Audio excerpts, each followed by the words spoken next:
Hey there, welcome back to Reddit Dating, the best channel for Reddit cheating stories. Be sure to like, subscribe, and hit the bell notification for more stories like these. Now, let's get into the video. When my girlfriend cheated on me, I devised a plot of vengeance. My girlfriend, 22F, now ex, admitted to me, 24M, that she had been talking to someone else on Instagram and had felt attracted to him, but she felt bad and regretted it. Why? You're probably scratching your head, wondering what occurred. Well, I have an extraordinary ability to detect deception, and this was the most ridiculous piece of rubbish I'd ever heard in my life. The fact that she felt awful for just speaking did not appear to be typical of her. She had been aloof since the beginning of the relationship. Because I was too close to her, I tried to put it aside and concentrate on my work, but something wasn't quite right, and I could still sense something was wrong. The paranoia was consuming me from the inside out. Our relationship deteriorated during the next few weeks. Despite the fact that she had few acquaintances, she had been surprisingly gregarious, going out with a variety of them, or so she claimed. With this knowledge, I was able to conclude that she had only told me half the truth, and that she had continued her criminal activities. The reason why someone would only half confess something in order to continue doing it has eluded me to this day.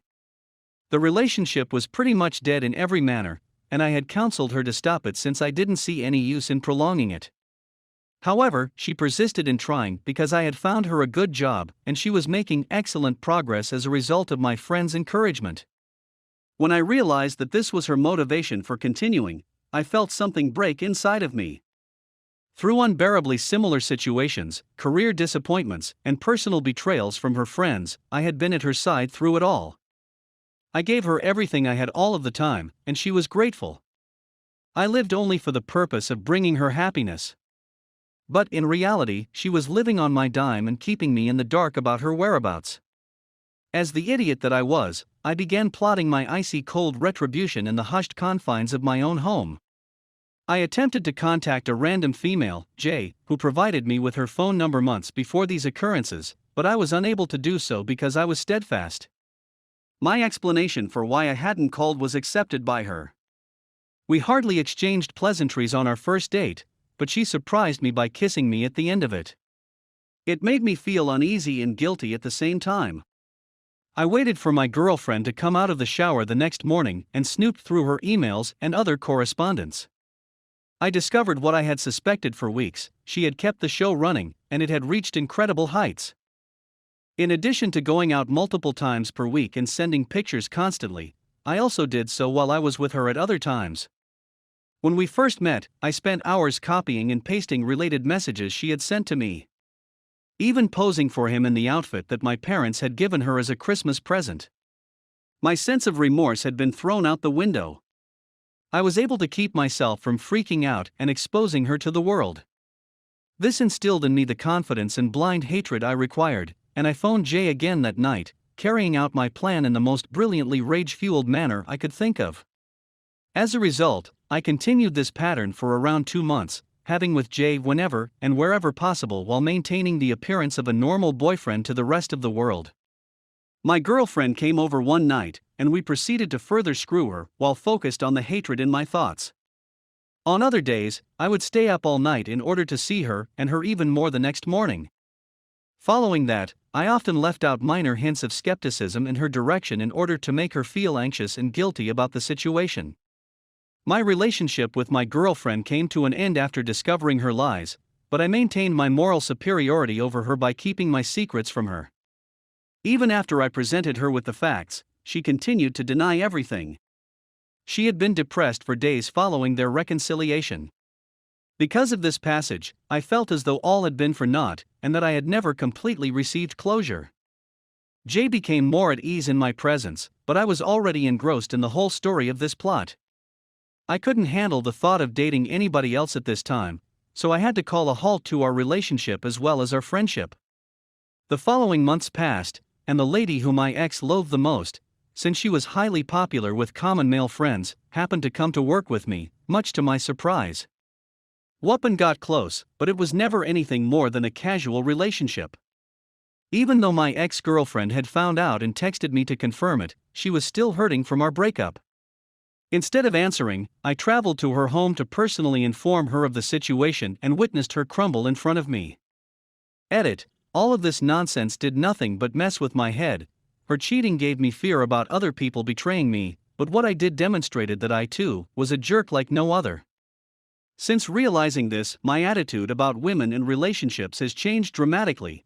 I would never do something like this again, but it had to happen for me to learn and see the consequences of letting oneself go with wrath and hatred. It merely causes discomfort and does not promote recovery. Edit 2. For those who feel sorry for Jay, I only chose her as my accomplice since she was in a relationship at the time she gave me her phone number and thus was attempting to cheat. In essence, I thought I was doing justice in more than one name. Nonetheless, I feel awful for her. She didn't deserve to be caught in my garbage and abused in this manner. She was the only one with the foresight to remain a ghost indefinitely. I embrace your contempt with open arms. My mother cheated on my father. My mother was just discovered to have cheated on my father with her current spouse. My parents divorced when I was 4 years old. They had 2 children, my older sister and myself.